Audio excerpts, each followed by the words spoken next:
V4 ನ್ಯೂಸ್ಗೆ ಸ್ವಾಗತ ಹೇಳ್ತಾ ಇದ್ದೇನೆ. ಕತೆ ಕಾರಣ.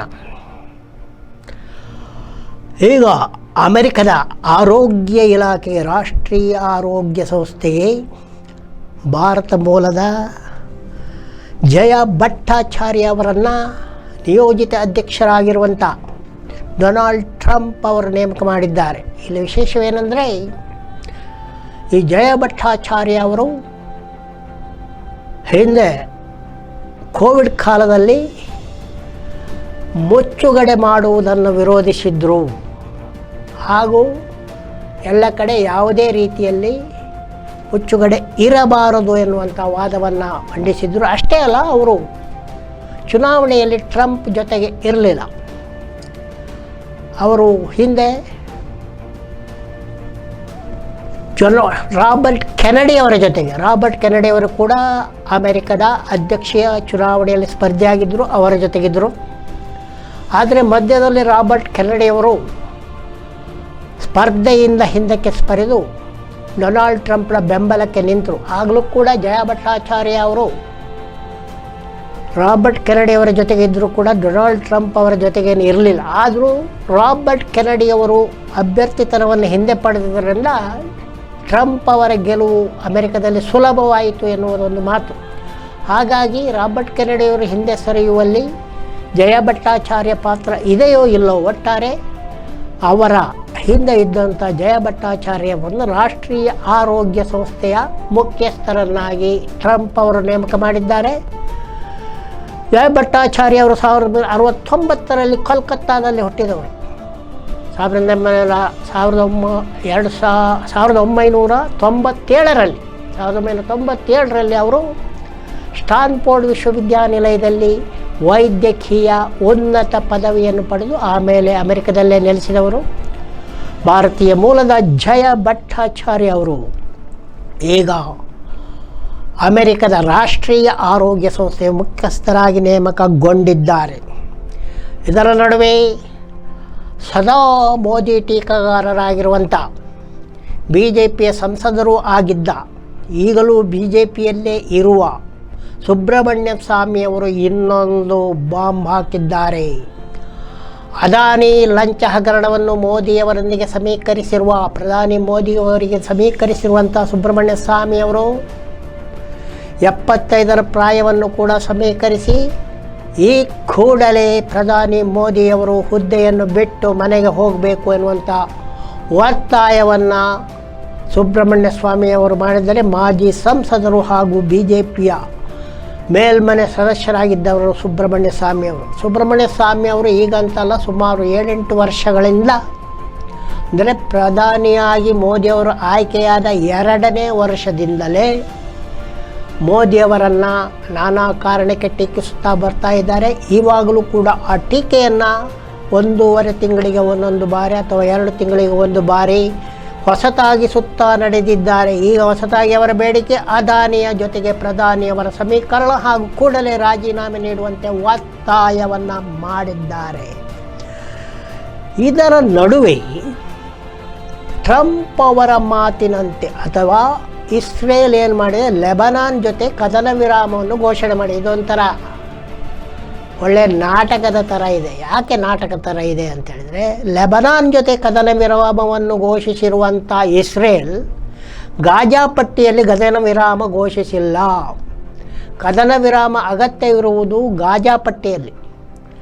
ಸಾವಿರಾರು ಜನರ ಸಾವು ಮತ್ತು ಲಕ್ಷಾಂತರ ಜನರ ನಿರಾಶ್ರಯರಾಗಿದ್ದು ಮತ್ತು ಹೆಣ್ಣು ಮಕ್ಕಳು ಮರಿಗಳು ಎಲ್ಲವರು ಕೊಲೆಯಾದುದು ಈ ಗಾಜಾ ಪಟ್ಟಿಯಲ್ಲಿ ಹಾಗೂ ಮನೆ ಕಳೆದುಕೊಂಡುದು ಈ ಗಾಜಾ ಪಟ್ಟಿಯಲ್ಲಿ. ಹಾಗಾಗಿ ಗಾಜಾ ಪಟ್ಟಿಯಲ್ಲಿ ಕದನ ವಿರಾಮ ಮುಖ್ಯವಾಗಿತ್ತು. ಆದರೆ ಇಸ್ರೇಲ್ ಗಾಜಾ ಪಟ್ಟಿಯಲ್ಲಿ ಕದನ ವಿರಾಮವನ್ನು ಘೋಷಿಸದೆ ಲೆಬನಾನ್ ಜೊತೆ ಕದನ ವಿರಾಮವನ್ನು ಘೋಷಿಸಿದೆ ಮತ್ತು ಇದಕ್ಕೆ USA ಕಾರಣ ಎಂದು ಹೇಳಿದೆ. ಇದನ್ನು ಕೇಳಿ ನಗಬೇಕಾ ಅಳಬೇಕಾ ಗೊತ್ತಾಗಲ್ಲ.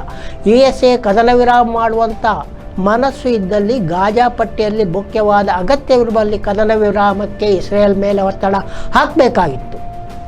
ರಷ್ಯಾ ಉಕ್ರೇನ್ ನಡುವಿನ ಯುದ್ಧಕ್ಕೆ ಒಂದು ತಡೆಯನ್ನು, ಕದನ ವಿರಾಮವನ್ನು ಮಾಡಲಿಕ್ಕೆ ಪ್ರಯತ್ನ ಮಾಡಬೇಕಾಗಿದೆ. ಏನೂ ಕಾಣ್ತಾ ಇಲ್ಲ. ಏನೋ ನಾಮಕ ವಾಸ್ತೆ ಲೆಬನಾನ್ ಜೊತೆ ಕದನ ವಿರಾಮ ಎನ್ನುವುದನ್ನು ಮಾಡಿಕೊಂಡಿರುವಂಥದ್ದು ಕಣ್ಣೊರೆಸುವ ತಂತ್ರ ಅಂತ ಹೇಳೋದಕ್ಕಿಂತ ಬೇರೆ ಏನು ಹೇಳಲಿಕ್ಕೆ ಬರುವುದಿಲ್ಲ.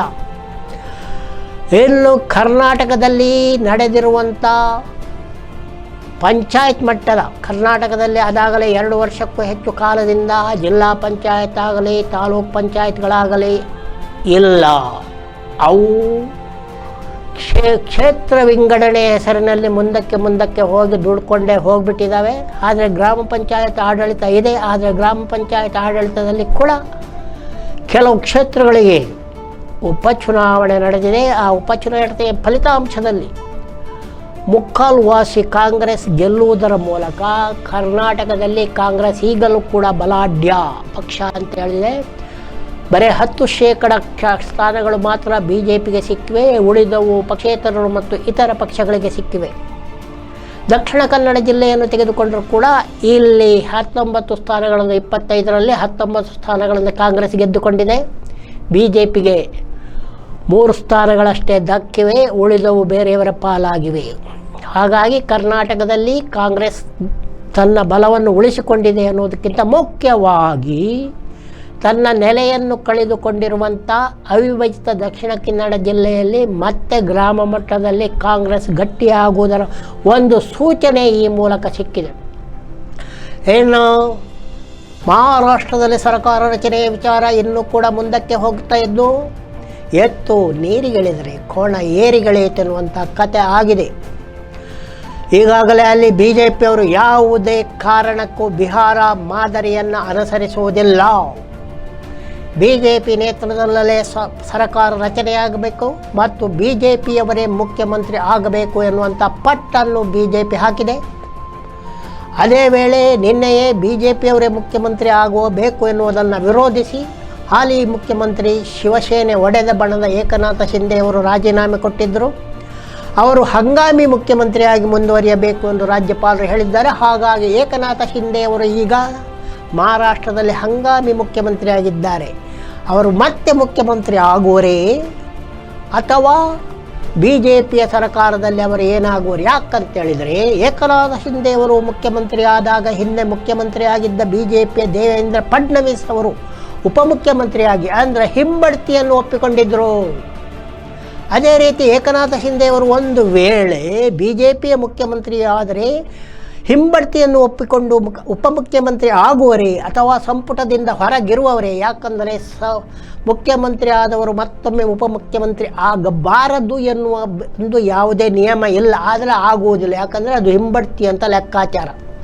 ಆದರೂ ಕೂಡ BJPಯವರು ಅಧಿಕಾರಕ್ಕೆ ಏನು ಮಾಡಬಲ್ಲರು ಎನ್ನುವುದಕ್ಕೆ ಉದಾಹರಣೆಯಾಗಿ ದೇವೇಂದ್ರ ಫಡ್ನವೀಸ್ ಅವರು ಖರೀದಿ ಸರ್ಕಾರದಲ್ಲಿ ಉಪಮುಖ್ಯಮಂತ್ರಿ ಆಗಿದ್ದರು. ಹಿಂದೆ ಅವರು ಮುಖ್ಯಮಂತ್ರಿ ಆಗಿದ್ದವರು. ಮೊನ್ನೆವರೆಗೆ ಉಪಮುಖ್ಯಮಂತ್ರಿ ಆಗಿದ್ದರು. ಈಗಲೂ ಕೂಡ ಇದ್ದಾರೆ. ಯಾಕಂದರೆ ಅವರು ಇನ್ನೂ ರಾಜೀನಾಮೆ ಕೊಟ್ಟಿಲ್ಲ, ಹೊಸ ಸರ್ಕಾರ ಬಂದಿಲ್ಲ. ಹೊಸ ಸರ್ಕಾರದಲ್ಲಿ ಒಡೆದ ಶಿವಸೇನೆ ಬಣಮಟ್ಟು BJPಗೆ ಬಹುಮತ ಇದೆ.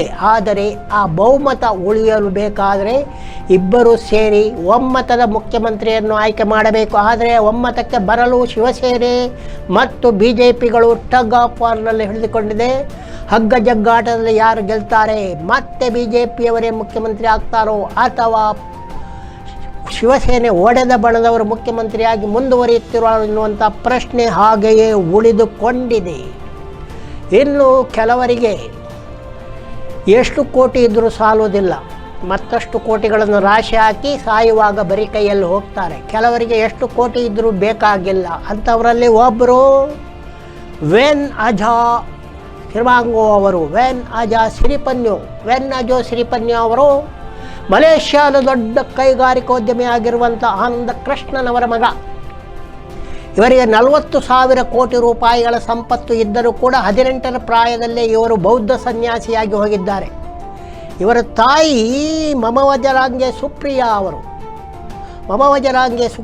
ಅವರು ಈ ವೆನ್ ಉಪಮಾನ್ಯು ಅವರ ತಾಯಿಯಾಗಿದ್ದು, ಆಕೆ ಮಲೇಷ್ಯಾದ ರಾಜವಂಶದೊಡನೆ ಮತ್ತು ಬೌದ್ಧ ಮಠಗಳೊಡನೆ ಸಂಬಂಧ ಇರುವರು. ಹಾಗಾಗಿ ವೆನ್ ಸಿರಿಪನ್ಯು ಅವರು 18ರ ಪ್ರಾಯದಲ್ಲೇ 40,000 ಕೋಟಿ ಆಸ್ತಿ ಇದ್ದರೂ ಕೂಡ ಎಲ್ಲವನ್ನು ಬಿಟ್ಟು ಸನ್ಯಾಸತ್ವವನ್ನು ಸ್ವೀಕರಿಸಿದ್ದಾರೆ. ಹಾಗಾಗಿ ಇದೊಂದು ವಿಶೇಷವಾದ ಸನ್ಯಾಸತ್ವ ಬೌದ್ಧ ಧರ್ಮದ ಮುನ್ನಡೆ ಒಂದು ಹಾದಿ ಅಂತ ಹೇಳುತ್ತಾ ಕತೆ ಕಾರಣಕ್ಕೆ ಒಂದು ವಿರಾಮವನ್ನು ಹಾಕಿ ನೋಡ್ತಾ ಇರಿ V4 ನ್ಯೂಸ್ ಹಾಗೂ ನೋಡ್ತಾ ಇರಿ V4 ನ್ಯೂಸ್ ನಮ್ಮ ಯೂಟ್ಯೂಬ್ ಚಾನಲ್ಗೆ ತಾವೆಲ್ಲ ಸದಸ್ಯರಾಗಿ ಎಂದು ಹೇಳ್ತಾ ಮಾಡ್ತಾ ಇದ್ದೇನೆ. ನಿಮಗೆಲ್ಲರಿಗೂ ಒಂದು ನಮಸ್ಕಾರ.